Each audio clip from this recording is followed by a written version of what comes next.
ಆಕಾಶವಾಣಿ ನೈಪುಣ್ಯ, ಕೌಶಲ್ಯ, ಯಶೋಗಾಥೆ ಒಳಗೊಂಡ ಗೆಲುವಿನ ಗುಟ್ಟು ಕಾರ್ಯಕ್ರಮ ಸರಣಿ. ಪ್ರಾಯೋಜಕರು ಪಿಇಎಸ್ ಸಮೂಹ ಶಿಕ್ಷಣ ಸಂಸ್ಥೆ, ಶಿವಮೊಗ್ಗ. ಇವತ್ತಿನ ಈ ಕಾರ್ಯಕ್ರಮದಲ್ಲಿ ವಿಜ್ಞಾನ ಮತ್ತು ತಾಳ್ಮೆಯ ಸಂಕೇತ ನಂಬಿ ನಾರಾಯಣ್ ಇವರನ್ನು ಕುರಿತು ಈಗ ಮಾತನಾಡುತ್ತಾರೆ ಶಿವಮೊಗ್ಗದ ಪಿಇಎಸ್ ಪಾಲಿಟೆಕ್ನಿಕ್ ವಿಭಾಗದ ಪ್ರಾಧ್ಯಾಪಕರಾದ ಶ್ರೀಯುತ ಎಲ್.ಜೆ. ಪವನ್ ಕುಮಾರ್. ಆಕಾಶವಾಣಿ ಭದ್ರಾವತಿಯ ಎಲ್ಲ ಕೇಳುಗರಿಗೆ ನನ್ನ ಹೃದಯಪೂರ್ವಕ ನಮಸ್ಕಾರಗಳು. ನನ್ನ ಹೆಸರು ಪವನ್ ಕುಮಾರ್ ಎಲ್.ಜೆ. ನಾನು ಶಿವಮೊಗ್ಗದ ಪ್ರತಿಷ್ಠಿತ ವಿದ್ಯಾಸಂಸ್ಥೆಯಾದ ಪಿಇಎಸ್ ಸಮೂಹ ಸಂಸ್ಥೆಯ ಅಂಗಸಂಸ್ಥೆಯಾದ ಪಿಇಎಸ್ ಪಾಲಿಟೆಕ್ನಿಕ್ನಲ್ಲಿ ಕಳೆದ 10 ವರ್ಷಗಳಿಂದ ಮೆಕ್ಯಾನಿಕಲ್ ವಿಭಾಗದಲ್ಲಿ ಉಪನ್ಯಾಸಕನಾಗಿ ಕಾರ್ಯನಿರ್ವಹಿಸುತ್ತಾ ಬಂದಿದ್ದೇನೆ.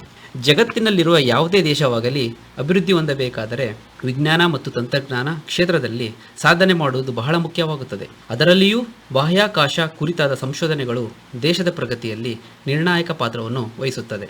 ಭೂಮಿಯ ಹೊರಗಿನ ದೊಡ್ಡ ಖಾಲಿ ಪ್ರದೇಶವೇ ಬಾಹ್ಯಾಕಾಶ. ಈ ಬಾಹ್ಯಾಕಾಶ ಸಂಶೋಧನೆ ಎಂದರೆ ಇಡೀ ಬ್ರಹ್ಮಾಂಡದ ರಹಸ್ಯಗಳ ಬಗ್ಗೆ, ಗ್ರಹಗಳು ಹಾಗೂ ನಕ್ಷತ್ರಗಳ ಬಗ್ಗೆ ತಿಳಿದುಕೊಳ್ಳುವುದು. ಅದರೊಂದಿಗೆ ಆಧುನಿಕ ಜಗತ್ತಿಗೆ ಬೇಕಾದಂತಹ ತಂತ್ರಜ್ಞಾನ ಹಾಗೂ ಸಂವಹನ ಕ್ಷೇತ್ರಗಳಲ್ಲಿ ಬಳಕೆಯಾಗುವಂತಹ ರಾಕೆಟ್ಗಳು, ಉಪಗ್ರಹಗಳನ್ನು ಅಭಿವೃದ್ಧಿಪಡಿಸುವುದಾಗಿದೆ. ಇಂತಹ ಬಾಹ್ಯಾಕಾಶ ಕ್ಷೇತ್ರದಲ್ಲಿ ನಮ್ಮ ಭಾರತವನ್ನು ಮುಂಚೂಣಿಗೆ ತರುವಲ್ಲಿ ಬಹಳಷ್ಟು ವಿಜ್ಞಾನಿಗಳು ಶ್ರಮಿಸಿದ್ದಾರೆ. ಸ್ವಾತಂತ್ರ್ಯ ಪೂರ್ವದಲ್ಲಿ ಹಳ್ಳ ಹಿಡಿದಿದ್ದ ಬಾಹ್ಯಾಕಾಶ ಸಂಶೋಧನೆಯನ್ನು ಭಾರತದ ಹೆಮ್ಮೆಯ ಪ್ರಮುಖ ವಿಜ್ಞಾನಿಗಳಾದಂತಹ doctor Vikram Sarabhai, doctor Satish Dhawan, doctor UR Rao, doctor APJ Abdul Kalam ಮುಂತಾದವರು ಉನ್ನತ ಮಟ್ಟಕ್ಕೇರಿಸಿದ್ದಾರೆ. ಭಾರತದ ಬಾಹ್ಯಾಕಾಶ ಸಂಶೋಧನೆಯನ್ನು ಉನ್ನತ ಮಟ್ಟಕ್ಕೆ ಕರೆದೊಯ್ಯುವಲ್ಲಿ ತಮ್ಮನ್ನು ಸಂಪೂರ್ಣವಾಗಿ ತೊಡಗಿಸಿಕೊಂಡಂತಹ ಹೆಮ್ಮೆಯ ವಿಜ್ಞಾನಿಯಾದಂತಹ ನಂಬಿ ನಾರಾಯಣನ್ ಅವರ ಬಗ್ಗೆ ನಾನು ಇಂದು ಮಾತನಾಡಲು ಬಂದಿದ್ದೇನೆ. ನಂಬಿ ನಾರಾಯಣನ್ ಅವರು ತಮಿಳುನಾಡಿನ ಕನ್ಯಾಕುಮಾರಿ ಜಿಲ್ಲೆಯ ನಾಗರಕೋಯಿಲಿನಲ್ಲಿ ಡಿಸೆಂಬರ್ 12, 1941ರಲ್ಲಿ ಒಂದು ಸಾಮಾನ್ಯ ಕುಟುಂಬದಲ್ಲಿ ಜನಿಸಿದರು. ಅವರ ಪತ್ನಿ ಮೀನಾಕ್ಷಿ ನಾರಾಯಣನ್, ಅವರ ಮಗ ಸಂಜಯ್ ನಾರಾಯಣನ್, ಮಗಳು ಗೀತಾ ನಾರಾಯಣನ್. ಅವರ ತಂದೆ ಒಬ್ಬ ಸಾಮಾನ್ಯ ಬಟ್ಟೆ ಹಾಸಿಗೆ ವ್ಯಾಪಾರಿಯಾಗಿದ್ದರು. ನಂಬಿ ನಾರಾಯಣನ್ ಹದಿಹರೆಯಲ್ಲಿದ್ದಾಗಲೇ ತಂದೆಯನ್ನು ಕಳೆದುಕೊಂಡರು. ಇದು ಕುಟುಂಬದ ಮೇಲೆ ತುಂಬ ದೊಡ್ಡ ನಷ್ಟ ಉಂಟಾಯಿತು. ತಂದೆಯ ನಿಧನ ನಂತರ ಕುಟುಂಬದ ಆರ್ಥಿಕ ಸ್ಥಿತಿ ಅತೀವವಾಗಿ ಕಠಿಣವಾಯಿತು. ವಿದ್ಯಾಭ್ಯಾಸವನ್ನು ಮುಂದುವರಿಸಲು ಅವರಿಗೆ ಹಣಕಾಸಿನ ಅಡಚಣೆ ಎದುರಾಯಿತು. ಆದರೂ ಅವರ ತಾಯಿ ಮತ್ತು ಅಕ್ಕಂದಿರು ಅವರ ಶಿಕ್ಷಣದ ಪ್ರಾಮುಖ್ಯತೆಯನ್ನು ಅರಿತುಕೊಂಡು ಮತ್ತು ಎಲ್ಲ ರೀತಿಯಲ್ಲೂ ಸಹಾಯ ಮಾಡಿದರು. ಬಾಲ್ಯದಿಂದಲೇ ವಿಜ್ಞಾನ, ಗಣಿತ, ಯಾಂತ್ರಿಕ ತಂತ್ರಜ್ಞಾನಗಳ ಬಗ್ಗೆ ದೊಡ್ಡ ಆಸಕ್ತಿಯನ್ನು ಅವರು ಹೊಂದಿದ್ದರು. ಆದರೂ ಎಷ್ಟು ಬ್ಯುಸಿಯಾಗಿದ್ದರೂ ಕೂಡ ಹೊಸ ವಿಷಯ ಕಲಿಯುವ ಮನೋಭಾವ ಅವರನ್ನು ತುಂಬ ಹೊಂದಿತ್ತು. ಶಾಲಾ ಶಿಕ್ಷಣದ ನಂತರ ಅವರು ಮದುರೈನ ತ್ಯಾಗರಾಜರ್ ಇಂಜಿನಿಯರಿಂಗ್ ಕಾಲೇಜಿಗೆ ಸೇರಿದರು. ಇಂಜಿನಿಯರಿಂಗ್ ಪದವಿ ಪೂರೈಸಿದ ನಂತರ ಅವರು 1966ರಲ್ಲಿ ಇಸ್ರೋದಲ್ಲಿ, ಅಂದರೆ ಭಾರತೀಯ ಅಂತರಿಕ್ಷ ಸಂಶೋಧನಾ ಸಂಸ್ಥೆ, ತಾಂತ್ರಿಕ ಸಹಾಯಕರಾಗಿ ತಮ್ಮ ವೃತ್ತಿ ಜೀವನವನ್ನು ಪ್ರಾರಂಭಿಸಿದರು. ಈ ಸಮಯದಲ್ಲಿ ಭಾರತೀಯ ರಾಕೆಟ್ ತಂತ್ರಜ್ಞಾನ ಕೇವಲ ಘನ ಇಂಧನವನ್ನು ಅವಲಂಬಿಸಿದ್ದರೆ, ನಾರಾಯಣನ್ ಅವರು ದ್ರವ ಇಂಧನ ರಾಕೆಟ್ ತಂತ್ರಜ್ಞಾನವನ್ನು ಭಾರತಕ್ಕೆ ಪರಿಚಯಿಸಿದ ಕೀರ್ತಿಗೆ ಭಾಜನರಾಗುತ್ತಾರೆ. ಇಸ್ರೋದಲ್ಲಿನ ಅವರ ಕೆಲಸ ಮತ್ತು ಪ್ರತಿಭೆಯನ್ನು ಗಮನಿಸಿದ ಡಾಕ್ಟರ್ ವಿಕ್ರಮ್ ಸಾರಾಭಾಯ್ ಅವರು ನಂಬಿ ನಾರಾಯಣನ್ ಅವರನ್ನು ನಾಸಾ ಫೆಲೋಶಿಪ್ಗೆ ನಾಮನಿರ್ದೇಶನ ಮಾಡಿದರು. ಇದು ಅಮೆರಿಕದ ಪ್ರಿನ್ಸ್ಟನ್ ವಿಶ್ವವಿದ್ಯಾನಿಲಯದಲ್ಲಿ ರಾಕೆಟ್ ಪ್ರಪೋಲ್ಷನ್ ವಿಷಯದಲ್ಲಿ ಸ್ನಾತಕೋತ್ತರ ಶಿಕ್ಷಣ ಪಡೆಯುವ ಅವಕಾಶವನ್ನು ನೀಡಿತು. ಅವರು ಅಮೆರಿಕದ ಪ್ರಸಿದ್ಧ ಪ್ರಿನ್ಸ್ಟನ್ ಯೂನಿವರ್ಸಿಟಿಯಲ್ಲಿ 2 ವರ್ಷ ಬೇಕಾಗುವ ಕೋರ್ಸನ್ನು ಕೆಲವೇ ತಿಂಗಳಲ್ಲಿ ಪೂರ್ಣಗೊಳಿಸಿದ್ದು ಅವರ ಪರಿಶ್ರಮದ ಉದಾಹರಣೆಗೆ ಒಂದು ಮಹತ್ವವಾದದ್ದು. ನಾಸಾದಲ್ಲಿ ಅಧ್ಯಯನ ಮಾಡಿದ ಅನುಭವವು ಅವರ ವೃತ್ತಿ ಜೀವನದಲ್ಲಿ ಒಂದು ಮಹತ್ವದ ತಿರುವಾಗಿತ್ತು. ಇನ್ನು ನಾವು ನಂಬಿ ನಾರಾಯಣನ್ ಅವರ ವೃತ್ತಿ ಜೀವನವನ್ನು ನೋಡುವುದಾದರೆ, ನಂಬಿ ನಾರಾಯಣನ್ ಅವರು 1966ರಲ್ಲಿ ಇಂಡಿಯನ್ ಸ್ಪೇಸ್ ರಿಸರ್ಚ್ ಆರ್ಗನೈಸೇಷನ್ಗೆ ಸೇರಿದರು. ಪ್ರಾರಂಭದಲ್ಲಿ ಅವರು ತುಂಬಾ ಸ್ಪೇಸ್ ಸೆಂಟರ್ ಸ್ಟೇಷನ್ನಲ್ಲಿ ಕೆಲಸ ಮಾಡಿದರು ಹಾಗೂ ಅವರು ಸುಮಾರು ಪ್ರಮುಖ ಸ್ಥಾನಗಳಲ್ಲಿ ಕೆಲಸ ಮಾಡಿದ್ದರು. ಯಾವುದಾದರೆ ಹೇಳೋದಾದರೆ head of cryogenic division, project director, Vikas engine development head, senior scientist, ISRO.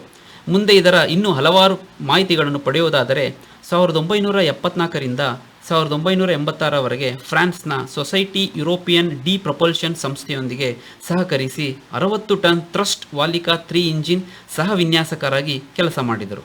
ಭಾರತಕ್ಕೆ ಮರಳಿದ ನಂತರ ಈ ತಂತ್ರಜ್ಞಾನವನ್ನು ಮತ್ತಷ್ಟು ಅಭಿವೃದ್ಧಿಪಡಿಸಿ ವಿಕಾಸ್ ಎಂಬ ಹೆಸರಿನ ರಾಕೆಟ್ ಇಂಜಿನ್ ಅನ್ನು ರೂಪಿಸಿದರು. ವಿಕಾಸ್ ಇಂಜಿನ್ ಇಂದು ಇಸ್ರೋದ PSLV ಮತ್ತು GSLV ರಾಕೆಟ್ಗಳನ್ನು ಹೃದಯವಾಗಿ ಕಾರ್ಯನಿರ್ವಹಿಸುತ್ತಿದೆ. ವಿಕಾಸ್ ಇಂಜಿನ್ ಅಭಿವೃದ್ಧಿಯಲ್ಲಿ ಎದುರಾದ ತಾಂತ್ರಿಕ ಸಮಸ್ಯೆಗಳಿಗೆ ತ್ವರಿತ ವೈಜ್ಞಾನಿಕ ಪರಿಹಾರ ಕಂಡುಹಿಡಿಯುವುದ ಇದರ ಮಹತ್ವವನ್ನು ಪಾತ್ರ ಅವರಲ್ಲಿ ವಹಿಸಿದೆ. ಸಂಕೀರ್ಣ ತಾಂತ್ರಿಕ ವಿಚಾರಗಳನ್ನು ಸುಲಭವಾಗಿ ಅರ್ಥ ಮಾಡಿಕೊಳ್ಳುವ ಗುಣಗಳನ್ನು ಅವರು ಹೊಂದಿದ್ದರು. ಇಸ್ರೋದ ಕ್ರಯೋಜೆನಿಕ್ ವಿಭಾಗದ ಉಸ್ತುವಾರಿ ಅಧಿಕಾರಿಯಾಗಿದ್ದ ನಾರಾಯಣನ್ ಅವರು ಭಾರತದ ಸ್ವದೇಶಿ ಕ್ರಯೋಜೆನಿಕ್ ಇಂಜಿನ್ ಅಭಿವೃದ್ಧಿ ಪ್ರಕಲ್ಪದ ಮುಂಚೂಣಿಯಲ್ಲೂ ಕೂಡ ಇದ್ದರು. 1970ರ ದಶಕದಲ್ಲಿ ಭಾರತೀಯ ರಾಕೆಟ್ಗಳು ಪ್ರಾಥಮಿಕವಾಗಿ ಘನ ಇಂಧನವನ್ನು ಅವಲಂಬಿಸಿದ್ದವು. ದ್ರವ ಇಂಧನ ಇಂಜಿನ್ ಹೆಚ್ಚು ಸಂಕೀರ್ಣವಾಗಿದ್ದರೂ ಹೆಚ್ಚು ನಿಯಂತ್ರಣ ಯೋಗ್ಯ ಮತ್ತು ಶಕ್ತಿಶಾಲಿಯಾಗಿದ್ದವು.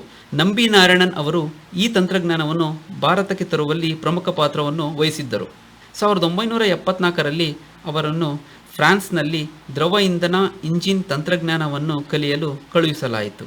ಅಲ್ಲಿ ಅವರು VM56 ಇಂಜಿನ್ ವಿನ್ಯಾಸ ಮತ್ತು ಅಭಿವೃದ್ಧಿಯಲ್ಲಿ ಕೆಲಸ ಮಾಡಿದ್ದರು.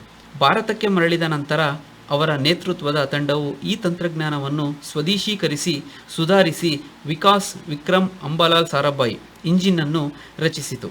ಈ ಹೊಸ ತಂತ್ರಜ್ಞಾನಗಳನ್ನು ಅಳವಡಿಸಲು ತಂಡವನ್ನು ಪ್ರೇರೇಪಿಸುವ ಸಾಮರ್ಥ್ಯ ಅವರಲ್ಲಿತ್ತು. ವಿಕಾಸ್ ಇಂಜಿನ್ ಭಾರತದ ಬಾಹ್ಯಾಕಾಶ ಕಾರ್ಯಕ್ರಮದಲ್ಲಿ ಒಂದು ಗೇಮ್ ಚೇಂಜರ್ ಆಗಿತ್ತು. ಇದು PSLV polar satellite launch vehicle ಮತ್ತು GSLV geosynchronous satellite launch vehicle ರಾಕೆಟ್ಗಳ ಮುಖ್ಯ ಇಂಜಿನ್ ಆಗಿ ಕಾರ್ಯನಿರ್ವಹಿಸುತ್ತಿತ್ತು. Chandrayaan 1 Mangalyaan Mars orbiter mission ಮತ್ತು 100ಕ್ಕೂ ಹೆಚ್ಚು ಉಪಗ್ರಹಗಳನ್ನು ಉಡಾವಣೆ ಮಾಡಿದ PSLVದ ಯಶಸ್ಸಿನ ಹಿಂದೆ ವಿಕಾಸ್ ಇಂಜಿನ್ ಪ್ರಮುಖ ಪಾತ್ರ ಇದೆ. ನಂಬಿ ನಾರಾಯಣನ್ ಅವರ ತಮ್ಮ ವೃತ್ತಿ ಜೀವನದಲ್ಲಿ ಸಾಕಷ್ಟು ಸಮಸ್ಯೆಗಳನ್ನು ಎದುರಿಸಬೇಕಾಯಿತು. ಅದರಲ್ಲಿ ಮುಖ್ಯವಾದದ್ದು ಎಂದರೆ 1994ರ ಬೇಹುಗಾರಿಕೆ ಪ್ರಕರಣ. 1994ರಲ್ಲಿ ಇಸ್ರೋ ಸಹೋದ್ಯೋಗಿ ಮತ್ತು ಮಲಯಾಳಂ ವಾರ್ತಾ ಪತ್ರಿಕೆಯ ಸಂಪಾದಕರೊಂದಿಗೆ ಸಂಪರ್ಕದಲ್ಲಿದ್ದಾರೆ ಎಂದು ಆರೋಪದ ಮೇಲೆ ನಂಬಿ ನಾರಾಯಣನ್ ಮತ್ತು ಇತರ ಇಸ್ರೋ ವಿಜ್ಞಾನಿಗಳನ್ನು ಬಂಧಿಸಲಾಯಿತು. ಅವರ ಮೇಲೆ ರಾಜದ್ರೋಹ ಮತ್ತು ಬೇಹುಗಾರಿಕೆ ಆರೋಪಗಳನ್ನು ಹೊರಿಸಲಾಯಿತು. ಇದು ಕ್ರಯೋಜೆನಿಕ್ ಇಂಜಿನ್ ಯೋಜನೆಯನ್ನು ನಾಶಪಡಿಸಲು ಒಂದು ಷಡ್ಯಂತ್ರ ಎಂದು ಪರಿಗಣಿಸಲಾಯಿತು. 1994-96 ನ್ಯಾಯಿಕ ವಿಚಾರಣೆ ಮತ್ತು ತನಿಖೆ ನಂಬಿ ನಾರಾಯಣನ್ ಮತ್ತು ಶಶಿಕುಮಾರನ್ ಅವರನ್ನು ನಿರಪರಾಧಿ ಎಂದು ತೀರ್ಮಾನಿಸಲಾಯಿತು. ಎಲ್ಲ ಆರೋಪಗಳು ಸುಳ್ಳು ಎಂದು ಕಲ್ಪಿತವೆಂದು CBI ವರದಿ ಮಾಡಿತು.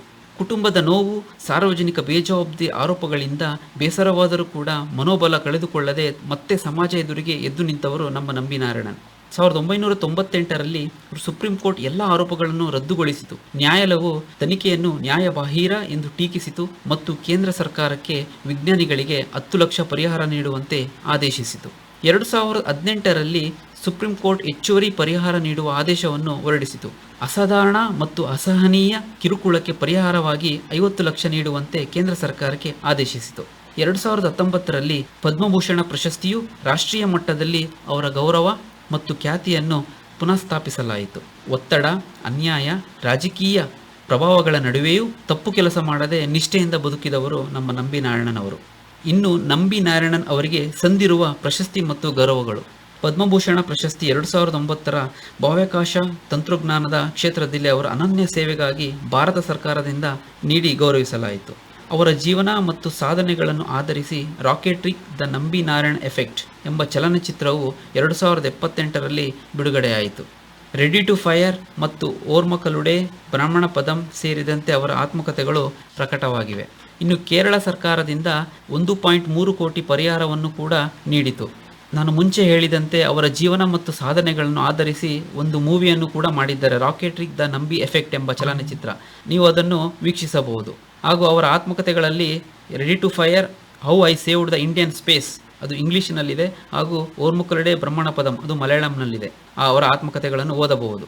ನಂಬಿ ನಾರಾಯಣನ್ ಅವರ ಕಥೆಯು ಕೇವಲ ಒಬ್ಬ ವಿಜ್ಞಾನಿಯ ಯಶಸ್ಸಿನ ಕಥೆ ಮಾತ್ರವಲ್ಲ, ಇದು ಸತ್ಯ, ನಿಷ್ಠೆ ಮತ್ತು ದೃಢ ನಂಬಿಕೆಗಳಿಗಾಗಿ ಹೋರಾಟದ ಕತೆ.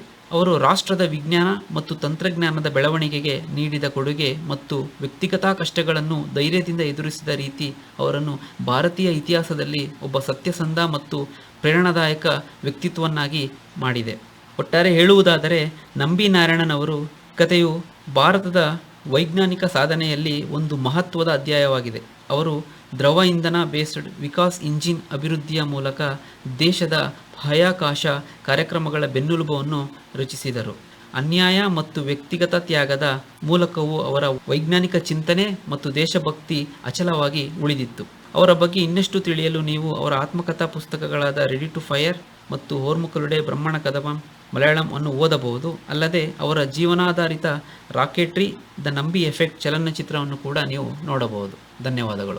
ವಿಜ್ಞಾನ ಮತ್ತು ತಾಳ್ಮೆಯ ಸಂಕೇತ ನಂಬಿ ನಾರಾಯಣ್ ಇವರನ್ನು ಕುರಿತು ಇದುವರೆಗೂ ಮಾತನಾಡಿದವರು ಶಿವಮೊಗ್ಗದ ಪಿಇಎಸ್ ಪಾಲಿಟೆಕ್ನಿಕ್ ವಿಭಾಗದ ಪ್ರಾಧ್ಯಾಪಕರಾದ ಶ್ರೀಯುತ ಎಲ್.ಜೆ. ಪವನ್ ಕುಮಾರ್.